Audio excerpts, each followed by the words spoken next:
नमस्कार मैं मजिद बंधुসকল पलकते चाওক আজি 9টা গুৰুত্বপূৰ্ণ খবৰ। প্ৰথমটো খবৰ, জুবিন গাৰ্গক হত্যা কৰা বুলি মই এনে কোৱা নাই। এই মন্তব্য ৰাজ্যৰ মুখ্যমন্ত্ৰী হিমন্ত বিশ্ব শৰ্মাৰ। জুবিন গাৰ্গৰ মৰণোত্তৰ পৰীক্ষাৰ চূড়ান্ত প্ৰতিবেদন দাখিল কৰিলে ছিংগাপুৰ আৰক্ষীয়ে। ছিংগাপুৰ আৰক্ষীয়ে দাখিল কৰিলে টক্সিকোলজি ৰিপৰ্ট। MLADৰ জৰিয়তে 3টা ৰিপৰ্ট পঠিয়াইছে ছিংগাপুৰ আৰক্ষীয়ে। আৰু তাৰ পিছতে এই সন্দৰ্ভত ডাঙৰ মন্তব্য কৰিছে ৰাজ্যৰ মুখ্যমন্ত্ৰী হিমন্ত বিশ্ব শৰ্মাই। জুবিন গাৰ্গৰ মৰণোত্তৰ পৰীক্ষাৰ চূড়ান্ত প্ৰতিবেদন দাখিল কৰিলে ছিংগাপুৰ আৰক্ষীয়ে। ছিংগাপুৰ আৰক্ষীয়ে দাখিল কৰিলে টক্সিকোলজি ৰিপৰ্ট। MLADৰ জৰিয়তে 3টা ৰিপৰ্ট পঠিয়াইছে ছিংগাপুৰ আৰক্ষীয়ে। মই জুবিন গাৰ্গক হত্যা কৰা বুলি কৈছিলোঁ, কিন্তু সেই কথা মই এনেই কোৱা নাছিলোঁ। এই মন্তব্য ৰাজ্যৰ মুখ্যমন্ত্ৰী হিমন্ত বিশ্ব শৰ্মাৰ। মুখ্যমন্ত্ৰীগৰাকীয়ে এই সন্দৰ্ভত লগতে কয় যে এই ৰিপৰ্টৰ জৰিয়তে তদন্ত কৰিবলৈ সুবিধা হ'ব অসম আৰক্ষীৰ। 17 ডিচেম্বৰৰ ভিতৰত SITক চাৰ্জশ্বিট দাখিলৰ নিৰ্দেশ মুখ্যমন্ত্ৰীৰ।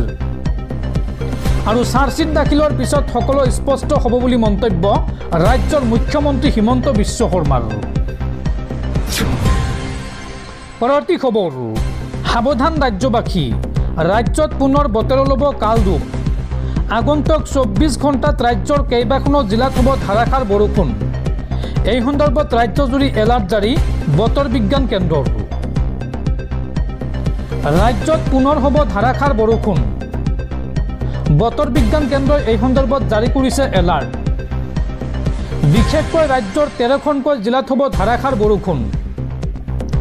অসমৰ কোন কোন জিলাত এলাৰ্ট জাৰি কৰা হৈছে চাওঁ আহক।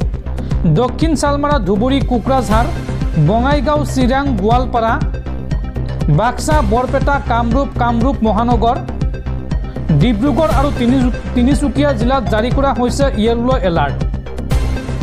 আগন্তুক 24 ঘণ্টাত এই জিলাকেইখনত ধাৰাসাৰ বৰষুণ হ'ব। আৰু এই জিলাকেইখনৰ উপৰিও ৰাজ্যৰ আটাইকেইখন জিলাতে কম বেছি পৰিমাণে বৰষুণ হোৱাৰ সম্ভাৱনা আছে। এই কথা জনাইছে ভাৰতীয় বতৰ বিজ্ঞান কেন্দ্ৰই। পৰৱৰ্তী খবৰ, অসমলৈ আহি আছে দেশৰ প্ৰধানমন্ত্ৰী নৰেন্দ্ৰ মোদী। ডিচেম্বৰত অসমলৈ আহিব দেশৰ প্ৰধানমন্ত্ৰী নৰেন্দ্ৰ মোদী। নাহৰকটীয়াত ইউৰিয়া সাৰ প্ৰস্তুতকাৰী প্ৰকল্পৰ শুভাৰম্ভ কৰিব প্ৰধানমন্ত্ৰী মোদীয়ে। দৰ্শকসকল, আৰু বহুতো গুৰুত্বপূৰ্ণ খবৰ আছে। তাৰ আগতে আপোনাক জনাওঁ যে যদি আপুনি এতিয়ালৈকে এইটো ভিডিঅ'ত লাইক কৰা নাই তেন্তে এতিয়াই ভিডিঅ'টোত লাইক কৰি দিয়ক। আৰু এনেকুৱা ধৰণৰ ভিডিঅ'সমূহ নিতৌ চাবলৈ চেনেলটো ছাবস্ক্ৰাইব কৰি কাষত থকা বেল আইকনটো প্ৰেছ কৰি ৰাখক। পৰৱৰ্তী খবৰ, জুবিন গাৰ্গৰ ৰৈ ৰৈ চিনেমাত আন এক অঘটন। চিনেমা চাবলৈ গৈ ফেচবুকত লাইভ দিলে জ্ঞানী দলে নামৰ এগৰাকী যুৱতীয়ে। নিকৃষ্ট মানসিকতাৰ এগৰাকী যুৱতী। হলৰ পৰা লাইভ কৰিলে ৰৈ ৰৈ বিনালে ছবিখন। হিয়াৰ আমঠুৰ শেষৰখন ছবিক লৈও একাংশৰ কুকাণ্ড। নিজৰ ফেচবুক পেজত লাইভ দিছিল যুৱতীগৰাকীয়ে। আৰু জ্ঞানী দলে নামৰ ধেমাজিৰ যুৱতীগৰাকীৰ এই কৰ্মকাণ্ড। আৰু যুৱতীগৰাকীৰ এই কৰ্মকাণ্ডক লৈ এতিয়া ক্ষুব্ধ হৈ পৰিছে জুবিন অনুৰাগীসকল। পৰৱৰ্তী খবৰ, অহা 25 নৱেম্বৰৰ পৰা 5 দিনীয়াকৈ অনুষ্ঠিত হ'ব অসম বিধানসভাৰ শীতকালীন অধিৱেশন। পৰৱৰ্তী কালত এই কাৰ্যক্ৰমণিকা আৰু 2 দিনলৈ বৃদ্ধি পোৱাৰ সম্ভাৱনা আছে। আৰু এই শীতকালীন অধিৱেশনত কেইবাটাও গুৰুত্বপূৰ্ণ সিদ্ধান্ত লোৱাৰ সম্ভাৱনা আছে। পৰৱৰ্তী খবৰ, গৌৰৱ গগৈ 100% পাকিস্তানী এজেণ্ট। বিদেশী শক্তিয়ে আমাৰ দেশত প্লেন কৰিছে। জুবিন গাৰ্গক ন্যায় দিয়াৰ পিছতে গৌৰৱ গগৈৰ বিষয়ত হাত দিম। এই মন্তব্য ৰাজ্যৰ মুখ্যমন্ত্ৰী হিমন্ত বিশ্ব শৰ্মাৰ। পৰৱৰ্তী খবৰ, ৰাজ্যবাসীলৈ ভাল খবৰ। সৰু সজাইত হ'ব বিশ্বমানৰ হাস্পাতাল আৰু 5 তাৰকা হোটেল।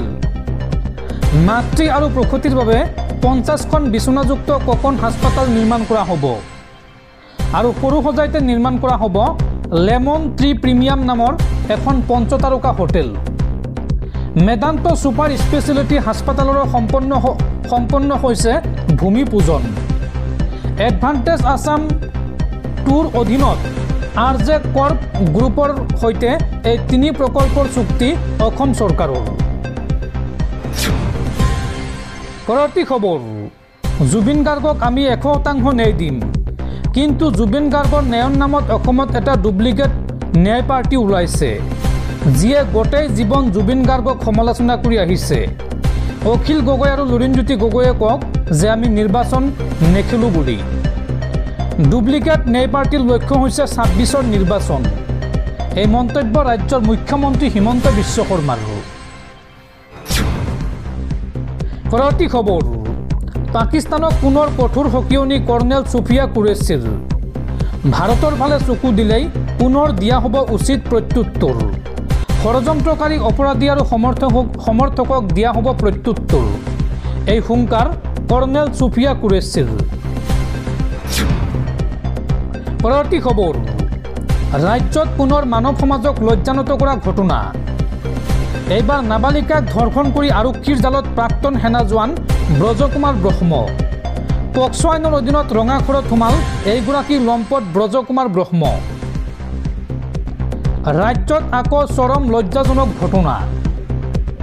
এইবাৰ নাতিনীৰ সৈতে কুকাণ্ড প্ৰাক্তন সেনা জোৱান ব্ৰজকুমাৰ ব্ৰহ্মৰ। আৰক্ষীয়ে গ্ৰেপ্তাৰ কৰিছে লম্পট ব্ৰজকুমাৰ ব্ৰহ্মক।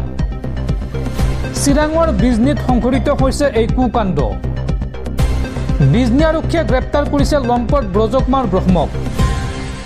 পক্সো আইনৰ অধীনত গ্ৰেপ্তাৰ কৰা হৈছে এইগৰাকী লম্পট ব্ৰজক। পৰৱৰ্তী খবৰ, জুবিন গাৰ্গৰ শেষৰটো চিনেমা ৰৈ ৰৈ বিনালেক লৈ মুখ্যমন্ত্ৰী হিমন্ত বিশ্ব শৰ্মাৰ বৃহৎ ঘোষণা। এসপ্তাহ পাছত আইদৰ চিনেমা হলত অসমৰ মন্ত্ৰী বিধায়কে চাব ৰৈ ৰৈ বিনালে। এই ঘোষণা ৰাজ্যৰ মুখ্যমন্ত্ৰী হিমন্ত বিশ্ব শৰ্মাৰ। পৰৱৰ্তী খবৰ, বিহাৰ বিধানসভা নিৰ্বাচনৰ প্ৰচাৰত ভাগ ল'ব সাংসদ ৰকিবুল হুছেইনে। নিৰ্বাচনৰ প্ৰচাৰৰ বাবে আমন্ত্ৰণ লাভ কৰিছে ধুবুৰী লোকসভা সমষ্টিৰ কংগ্ৰেছী সাংসদ ৰকিবুল হুছেইনে। পৰৱৰ্তী খবৰ, যোৰহাটৰ ইলি চিনেমা হলত ৰৈ ৰৈ বিনালে চোৱা অৱস্থাত হঠাৎ অসুস্থ হৈ পৰিল অৰুণ গাৰ্গ। ততাতৈয়াকৈ হাস্পাতালত ভৰ্তি। যোৰহাটৰ ইলি চিনেমা হলত ৰৈ ৰৈ বিনালে চোৱা অৱস্থাত হঠাৎ অসুস্থ হৈ পৰিল অৰুণ গাৰ্গ। ততাতৈয়াকৈ চিকিৎসাৰ বাবে হাস্পাতাললৈ লৈ যোৱা হৈছে অৰুণ গাৰ্গক। চিনেমাখন উপভোগ কৰি থকাৰ সময়তে হঠাৎ অসুস্থ হৈ পৰে অৰুণ গাৰ্গ। জুবিন গাৰ্গৰ মৃত্যুৰ ন্যায় বিচাৰি সৰব হৈ আছিল এইগৰাকী অৰুণ গাৰ্গ। প্ৰতিদিনে সামাজিক মাধ্যমত অৰুণে জুবিন গাৰ্গৰ মৃত্যুৰ ন্যায় বিচাৰি কৰি আহিছে একোটাকৈ পোষ্ট। উল্লেখযোগ্য যে জুবিন গাৰ্গৰ মুখাগ্নিও কৰিছিল এইগৰাকী অৰুণ গাৰ্গে আৰু দীৰ্ঘদিন ধৰি জুবিন গাৰ্গৰ সৈতে আছিল অৰুণ গাৰ্গ। জুবিনৰ প্ৰায় প্ৰতিখন মঞ্চলৈকে জুবিন গাৰ্গৰ সৈতে গৈছিল অৰুণ গাৰ্গ। জুবিন গাৰ্গৰ কাহিলীপাৰাস্থিত বাসগৃহত দীৰ্ঘদিনৰ পৰাই আছিল অৰুণ গাৰ্গ। জুবিন গাৰ্গৰ মৃত্যুৰ পাছৰে পৰাই আৱেগিক হৈ আছে অৰুণ গাৰ্গ আৰু শেহতীয়াকৈ ৰৈ ৰৈ বিনালে ছবিখন চাই থকা অৱস্থাত হঠাৎ অসুস্থ হৈ পৰে অৰুণ গাৰ্গ, যাৰ পৰিপ্ৰেক্ষিতত ততাতৈয়াকৈ হাস্পাতালত ভৰ্তি কৰোৱা হৈছে। পৰৱৰ্তী খবৰ, হত্যা কৰা হৈছিল জুবিন গাৰ্গক। জুবিন গাৰ্গৰ মৃত্যু সন্দৰ্ভত পুনৰ বিস্ফোৰক মন্তব্য ৰাজ্যৰ মুখ্যমন্ত্ৰী হিমন্ত বিশ্ব শৰ্মাৰ। মুখ্যমন্ত্ৰীগৰাকীয়ে কয় যে মই যেতিয়া কৈছিলোঁ যে জুবিন গাৰ্গক হত্যা কৰা হৈছিল বা হত্যা কৰা হৈছে, তেতিয়া যিসকলে মোক সমালোচনা কৰিছিল সেইসকলৰ মুখত এতিয়া চূণ পৰিব। ডাঙৰ তথ্য সহকাৰে আহিব SITৰ ৰিপৰ্ট। এই ঘোষণা মুখ্যমন্ত্ৰী হিমন্ত বিশ্ব শৰ্মাৰ। হত্যা কৰা হৈছিল জুবিন গাৰ্গক। মুখ্যমন্ত্ৰী হিমন্ত বিশ্ব শৰ্মাৰ এই ডাঙৰ মন্তব্য। মুখ্যমন্ত্ৰীগৰাকীয়ে কয় যে জুবিনক হত্যা কৰাৰ কথা মই ভাবি চিন্তি কৈছিলোঁ। মুখ্যমন্ত্ৰীয়ে যি কয় ভাবি চিন্তিয়েই কয়। যিসকলে হত্যা কৰা বুলি কওঁতে সমালোচনা কৰিছিল, এতিয়া সেইসকলৰ মুখত চূণ পৰিব। ডাঙৰ তথ্য সহকাৰে আহিব SITৰ ৰিপৰ্ট।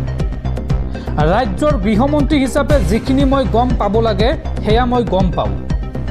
মুখ্যমন্ত্ৰীয়ে এটা কথা উপৰুৱাকৈ নকয়।